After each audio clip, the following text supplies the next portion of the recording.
पक्षप्रवेशासाठी भाजपकडून धमक्या, सीजेपीच्या अभिजित दिपकेंचा गंभीर आरोप. दिपकेंच्या आरोपानंतर विरोधकांची ही टीका, सत्ताधाऱ्यांनी आरोप फेटाळले.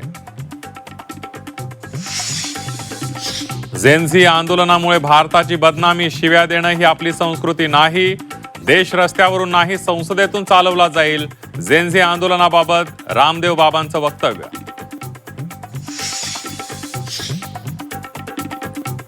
लोकसभेत वंदे मातरम विधेयक पास. राज्यसभेनंतर लोकसभेत विधेयक मंजूर. लोकसभेचं कामकाज उद्यापर्यंत तहकूब. शिवसेना पक्ष आणि धनुष्यबाण चिन्हाचं प्रकरणी आजची सुनावणी संपली. मंगळवारी 4 ऑगस्टला सुप्रीम कोर्टात पुढील सुनावणी होणार.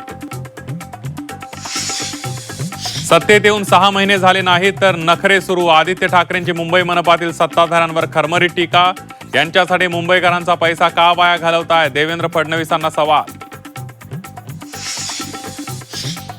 ड्रग्ज विरोधात गनिमी काव्याने लढणार. पुढील 4 वर्षात ड्रग्ज मुक्त भारत करणार. ड्रग्ज मुक्त मुंबई अभियानात मुख्यमंत्री देवेंद्र फडणवीसांचा निर्धार. नाशिकमध्ये खड्ड्यांचा 5वा बळी. अंबड MIDC परिसरात खड्ड्यांमुळे दुचाकीचा अपघात. जखमी तरुणाचा उपचारादरम्यान मृत्यू. सदोष मनुष्यवधाचा गुन्हा दाखल करण्याची मागणी.